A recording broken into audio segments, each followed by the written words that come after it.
I want to welcome you to Dream Chasers Radio with me, your host, Yaya Diamond. What's up, peoples? How you doing? Yes. It is a great day. Let me tell you something. When you have a great author on the show, it's just always a great day. And you guys know how much I admire authors to go in there and just, get that brain going. And oh my gosh, I just love it. So we have an amazing guest. Like I said, it's Dan McLinden. I hope I said that right. Yes, you did. Thanks, Yaya. No problem. So welcome to the show. Tell us about yourself. Well, I'm currently teaching community college. I've got several courses going. They're law courses. Before that, and still, I practice law. I've been doing that for almost 40 years. Wow. Yeah, and then on the side, I've been doing some writing. I wrote a couple of books. I think I'm up to about 3 now. Wow. Okay, so I went to, how would I say, I went to community college for the precursor law, classes. Mhm. And my teacher told me I wouldn't be good. Well, You smile too much. It would ruin your life. well, one thing about law school, yeah, people go in and they've got personalities and they have senses of humor, and somehow they come out without them. I don't know how it happens, but it does. Yeah. Except if in all the years I've been teaching community college, which is about 11 or 12, I've never told anybody don't do it, because you don't know what's around the corner. You might not be great at it. You might not be the best, but if that's what you want to try it.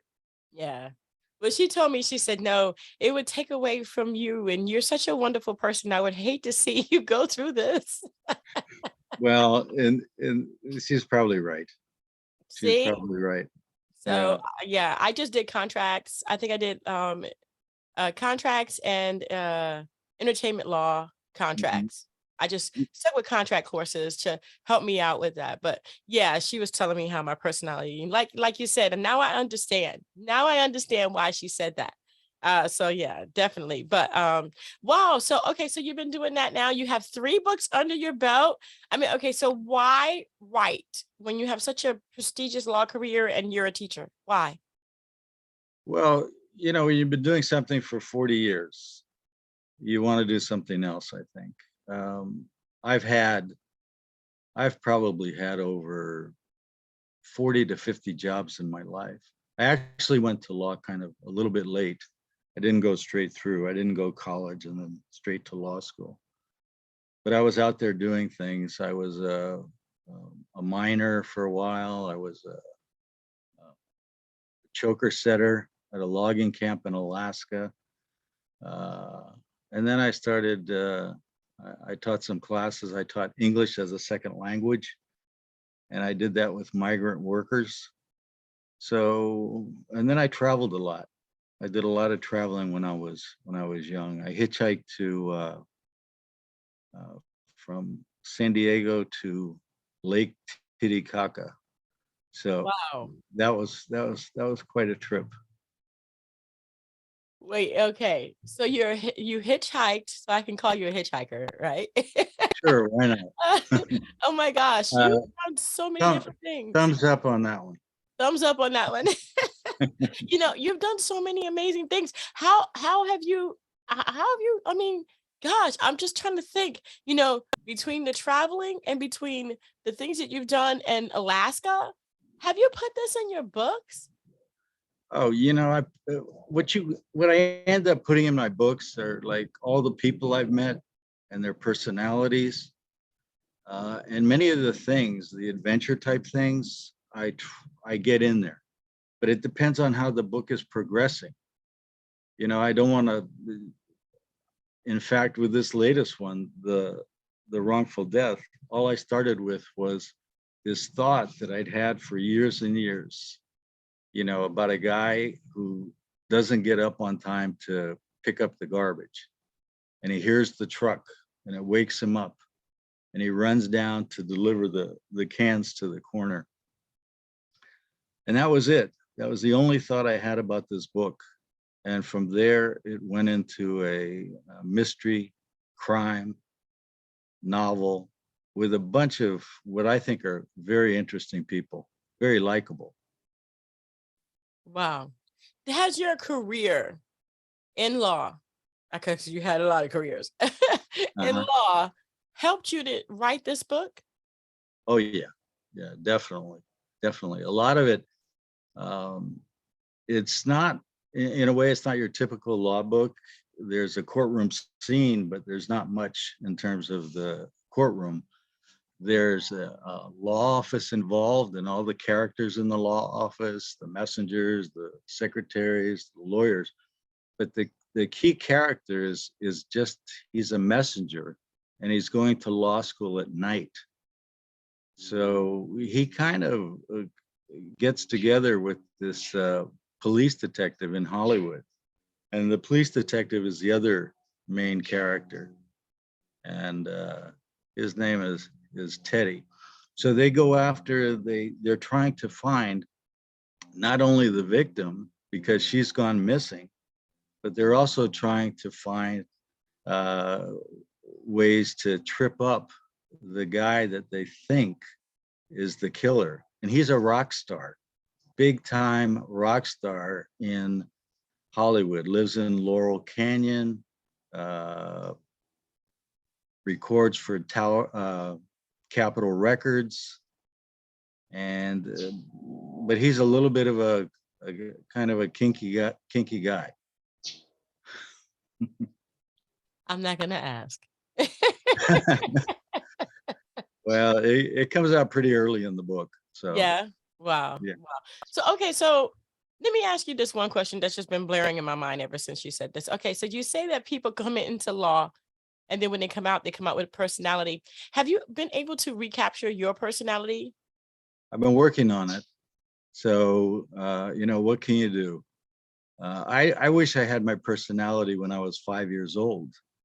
I mean, that was that was a kind of a fun, adventurous guy.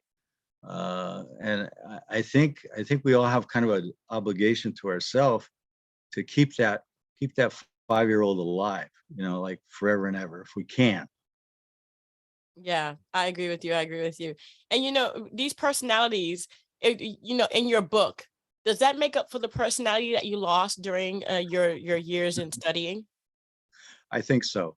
I Mm, think so. It gives me an opportunity, not only that, not only for my personality, but it also gives me a chance to sort of display some of the really wonderful people that I've met along the way.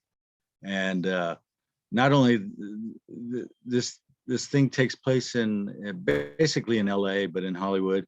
And the main character lives in a typical West Hollywood uh, neighborhood. mm. So his neighbors are just terrific, and they're funny and everything else. So they pop up. They add a lot of color and stuff like that to the book.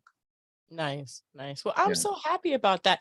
So the book itself is a mystery. So we have to leave it there, a mystery. right, right, Why? Okay, so you based this book around a guy who didn't get up on time to take out the garbage. right. Wow. So That's when does that occur in the book though? right away, right away. Wow. It happens right away.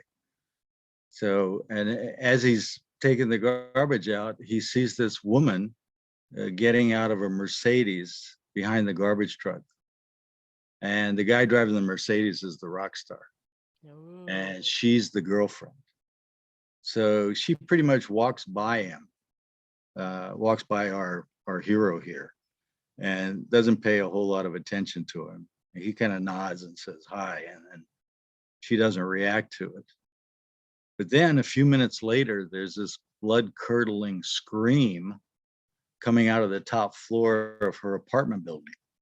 So he goes over to see what's going on, can't tell anything. And then a couple seconds later, he's going back into his bungalow. He has like a 2-bedroom house in Hollywood. he's going back into it. He picks up the paper, and the paper said that Elvis died. So this whole thing takes place in 1977. Mm-hmm. Communication's totally different then. Yeah. People are different then. Everything's different then. So he picks up the paper, and as he's sort of shrugging up to his doorstep, she comes running out of the building and says, she hide me. And that's where it starts. Mm. So he hides her until the rock star boyfriend leaves, but then he goes back to check on her when he comes back from work that day, and she's gone missing. And she's gone missing for the duration. My Will they, gosh. will they find her? Is she alive? Is she dead? I don't know. I mean, My I know. gosh. Well, they're just gonna have to find out, aren't they? I think so. I think they're just gonna have to find out. Wrongful Death. Wrongful Death. You can get that on Amazon, am I right? Amazon, Barnes and Noble. Yes. Awesome. Wow, wow. I want to thank you so much for being on the show, Mr. McLinden. I tell you what, I do hope you get your personality back. But I Me think it's too, coming back. Yaya. Me too, Yaya. Thank you. It's been a real pleasure. The pleasure's been mine. I want to thank you guys so much for tuning in. We're going to have all of that information about Wrongful Death, the book by Dan McLinden, in the description box below, so that it's easy for you guys to go ahead and get that for yourselves. Thank you guys so much for tuning in, and don't forget to dare to be different. Until next time, guys. Bye. Bye-bye.